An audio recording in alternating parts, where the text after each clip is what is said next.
When I was young, pretty much all of the marriage and relationship advice I heard boiled down to wait as long as possible to do it. Don't marry until you're 30, date as many people as you can, take care of yourself first. Don't give up too much of yourself. Date around, find someone who's perfect for you. And if they're not perfect for you, kick their ass to the curb and move on with no regrets.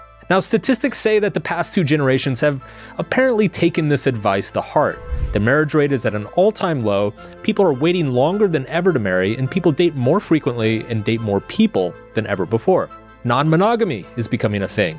And the coup de grace, infidelity rates have risen every decade, stretching all the way back to the free love 60s. Now with dating apps, it's never been easier to drop one person and skip right to the next one. Sorting people by your ideal checklist of traits is standard now, and the refrain of, they weren't right for you, you can do better, has never been stronger. Yet if you dig into the psychological literature, the findings are clear. Married people are happier. They live longer, they make more money, they report more meaning and satisfaction in their lives. Being in long, boring, stable relationships is good for our mental health and happiness. Yet the message to young people seems to be the opposite. Long-term relationships matter. I didn't appreciate this until I was well into my 30s. I grew up with divorced parents telling me not to settle, to get my career and friends and finances in the order before I found someone to share them with. I dated around as much as possible in my 20s, and I dropped relationships, both good and bad, at the first sign of danger. Now I look back and I wonder if maybe I took things too far. My guest today is Sadia Khan, a psychologist and dating coach. Sadia is a British Muslim, so she brings an interesting perspective from 2 different cultures, as well as her academic background. She's unconventional, and that most of her advice is stuff that my grandmother probably would have said if she were alive today. Yet, in the age of social media, dating apps, and abundant pornography, Sadia's advice is, well, it hits a little different than Nana's. Let's just put it that way. In today's episode, we discuss how the skills that people develop to maximize their dating prospects are the same skills that hinder their long-term relationships and intimacy. We talk about the relationship between sex appeal and status, how men and women who objectify each other kind of deserve each other, and how insecure men's simplistic views of sex only makes them feel even more insecure. We talk about how most women's dating advice encourages outright narcissism and entitlement, and how this is only frustrating the women in the long run rather than helping them. We talk about how pornography has skewed male expectations of intimacy, while social media has skewed female expectations of intimacy, and, well, the disaster that it's caused for everybody. We talk about the relationship between self-esteem and love, and why insecure men and women overcompensate in all areas of their lives, not just with each other. We talk about why boundaries are actually for other people's benefit, not just yours. And of course, we talk about prostitutes, gold diggers, and glory holes. You know, the 3 pillars of any good relationship podcast. That and much, much more. Drew joined me in studio for this one, so it's a very special episode, and please be sure to follow the show, leave a review, tell me and Drew how handsome we are. It helps me get more guests for the show, and it helps Drew get more dates. And it's the best way to support us and let us know that you love all the juicy information you got from the episode. So, without further ado, let's get into it. 20 million books sold, 0 fucks given. It's the Subtle Art of Not Giving a Fuck podcast with your host, Mark Manson. Welcome, Sadia. Thank This you, is the Steve. first in-studio interview on the Subtle Art of Not Giving a Fuck podcast. Honored to have you as a guest. Extremely honored to be here. I've been saying this online all the time. I am the biggest Mark Manson fan. You're the only content I refer to when I'm double checking if I've got something right. So I'm like, what would Mark say? Okay, let me double check. Okay, he agrees. Perfect. Then I must be right. Well, flattery will get you very far in this studio. This is also a first. Drew is joining us for the first time on an interview. We thought it would be Very fun exciting. since you are a relationship expert. Yeah. I'm happily married for a long time. Yeah. He's happily single. And so we thought it would be interesting to have both perspectives and come at it from both angles. So Amazing. we'll see where this goes. I want to start with, you had a spicy quote that I saw recently, which was, you said that modern dating is training people for divorce. What do you mean by that? You're practicing all the skills and tools you need to recover from a breakup, to have disassociated sex, and to look for very extrinsic values in a partner. So things that we would look for in short-term dating, like looks, sex, status, power, and how to replace them in case it goes wrong. So we always go into dating with an insurance policy in case this person goes wrong, in case there's somebody else out there, in case I can do better. With that mentality, we don't practice any of the skills and tools we need to maintain a connection. And therefore, we are going from relationship to relationship rather than learning anything that will maintain the relationship. We just learn how to recover and replace people, sadly. Interesting. Okay, so there's a lot I think we can pull. There's a few threads there that we can pull at. The first one that stands out to me is that we're filtering for the wrong things. Yes. We're filtering for the kind of the superficial extrinsic traits. Yeah. Looks, status, sex. Why do you think, is that the apps? Like what's driving that, do you think? I would say the apps don't help. And I really don't like to sound like a broken record, but I think from a female perspective, the extrinsic values are really pulled from social media and seeing a lifestyle that they're constantly bombarded with. So that's caused them to look for more extrinsic values. For men, I think pornography has caused them to look for very extrinsic values. And that combination of women that are looking for money and men looking for sex means that sex workers and more promiscuous women are reaching the most successful men, and they're pairing up quite quickly and easily. It doesn't last, but they're pairing up quite quickly and easily. But people who are actually looking for intrinsic values and looking for connection, they're really struggling in the dating market. And so we have to look at where society's made it easier for, and we're making it easier for people with the most junk values. How do we counteract that? It's very difficult. It's very, very difficult because people don't realize where the indoctrination is coming from, and they don't think they're indoctrinated. They don't realize that when you're constantly seeing really beautiful airbrushed women all day, every day, and then you're Googling what they look like naked, and you're being able to subscribe to that, they don't realize that that is severing away at your ability to connect to a woman on your actual level.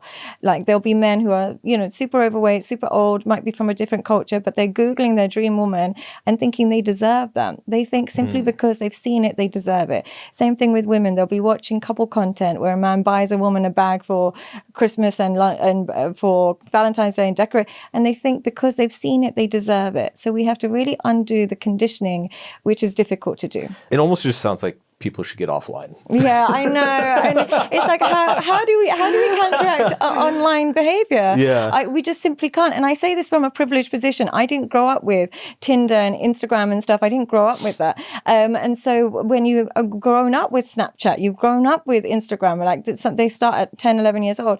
How do we uncondition that young mind? So I think I'm speaking from it sounds like a high horse, but I've actually just escaped that part of life. But if I was 10 years younger, if I was 21, 22 years old, there would be no way I would think any differently to what the young people are thinking now.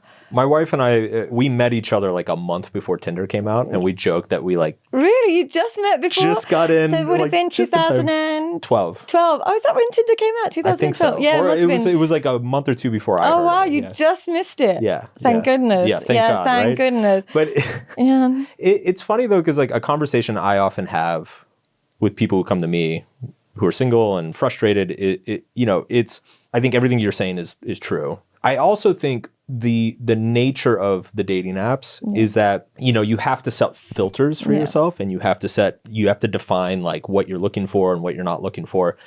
And I just think that most of the things that if you ask somebody, what are you looking for in a partner? The most immediate answers are probably the wrong ones. Mm-hmm. People think, oh, I want somebody who's like tall and wealthy and funny and like, okay, that stuff's nice, but ultimately that's not the thing that determines whether it's going to be a good partner for you long-term or not. And I just remember, like, when I think back to my own dating life, here comes Mark's old man moment. So back in my day, when you actually went to a bar and talked to a woman, there were so many circumstances in my young life where I would go to a party or dinner or something, and I would meet a woman, and my initial interest, like there was no initial interest. I didn't think she was that attractive. I wasn't that into her. But over the course of the night of like talking to her, seeing her personality, seeing her sense of humor, there was a chemistry there that ended up being like very sexy. Yeah. And actually a lot of those women were like some of the best relationships that I had, right? So it's like you said, you get this online, you get this idealized version of what a partner should be. Yeah. that is impossible for anybody to live up to. Whereas it's almost better to like not know what your ideal partner is and just kind of like use that curiosity to go find out. But the thing is, you went in with the mentality of humanizing women, like wanting to know what they were like. And the majority, that's the key. Horrible mistake. So with that, I still haven't recovered. With that mentality, you can either create connection or not. But with the dehumanized version of dating that we've created through online dating apps and Instagram and pornography, by dehumanizing both men and women, we go into relationships looking what we can access from them rather than what we can contribute to them. And as a result, we've got endless people almost dating it with a psychopathic kind of mentality of just what can I get rather than what can I give. So you'll have men like, I can get sex from this girl, I can get this, I can get that, but they're not looking at, can I be responsible? Can I look after? Can I father children? Can I do? So we're forgetting responsibilities and just looking at the hedonistic view of creating connection. What say you, single man? Well, so I haven't used dating apps since 2018. Wow. I'm off them. And barely on social media anymore too. Do you think though too that dating apps, not only somebody could come in with the right motivations and they have, solid values and intrinsic values like you talk about, but the dating apps actually prime them more towards the extrinsic value. So, just by the nature of using them, you're actually pushed in that direction. Absolutely. It's catering to that need. It's kind of making it so zoomed in on extrinsic values. You don't know them. You can only judge by looks. So when you are beautiful, you will be overwhelmed by the dating apps. And as a result, you start to dehumanize men and you think, oh, I'm so sick of just responding to these guys. And when you're a successful man at it, you dehumanize it and just use it as sex. So what ends up happening is the people who have the most access become the most jaded by them. Either become too sexual as a man, or you can become too fed up of men as a woman. And the ones that actually have the best and purest intentions, they can't even utilize it for the right reason. So it gets difficult for them, for the people who are actually going in with the right intentions, because they learn very quickly in order to stand out and even get a date, you have to cater to the wrong intentions.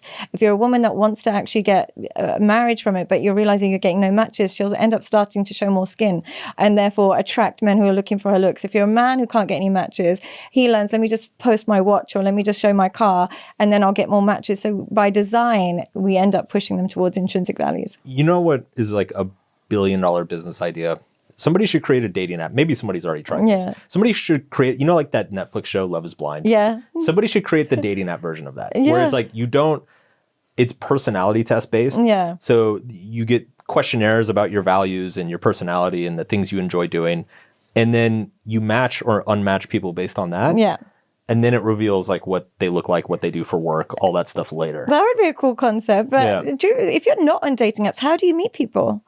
Through friends, mostly, yeah. Because people always ask me how they meet people. Do you do you know what to say to that? Like when people ask you where to meet, what do you usually say? Over the last several years, people that I've dated, I've met through friends. It's a lot slower pace, obviously, too. I usually get to know them a little bit and we'll hang out a few times. And it's like Mark was saying, you come to find things attractive about them that you don't immediately see or they become attractive over time. So it's usually through friends and just putting yourself out there, saying yes to more things for sure. Yeah. Drew has become very passionate about yoga, which is straight man code for getting a date. Well, you got to put yourself in the right environments. I guess it's worth a try. Like you got to put yourself in the right environments. You do, but it is very difficult. I don't know where single people meet each other. Sadly, outside of apps, I don't know.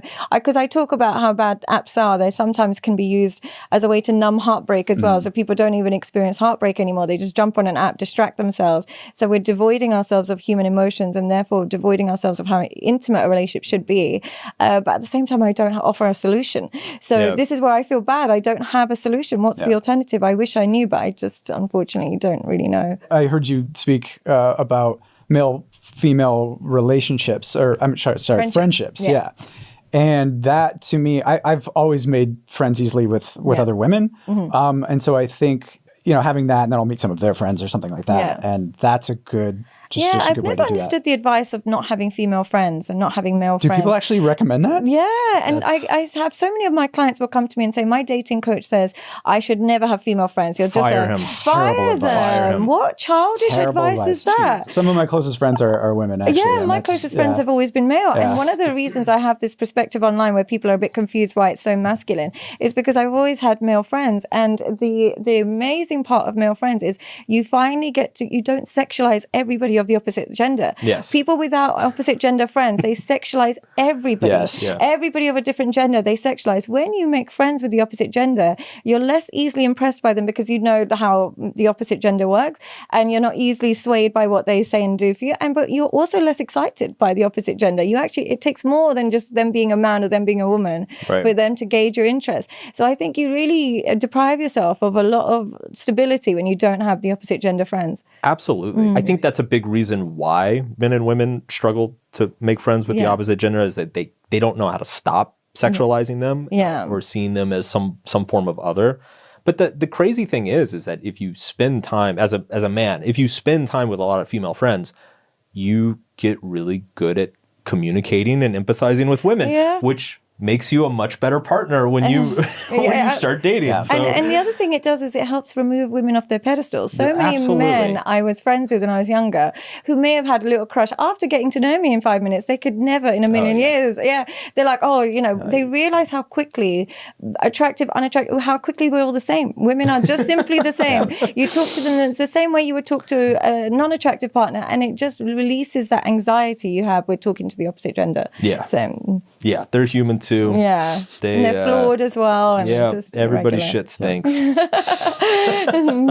What is other than that, what else do you think most men's dating advice gets wrong? First, with the lack of friendships, but the other thing that they do is they really place a lot of their self-esteem on the attractiveness of their partner.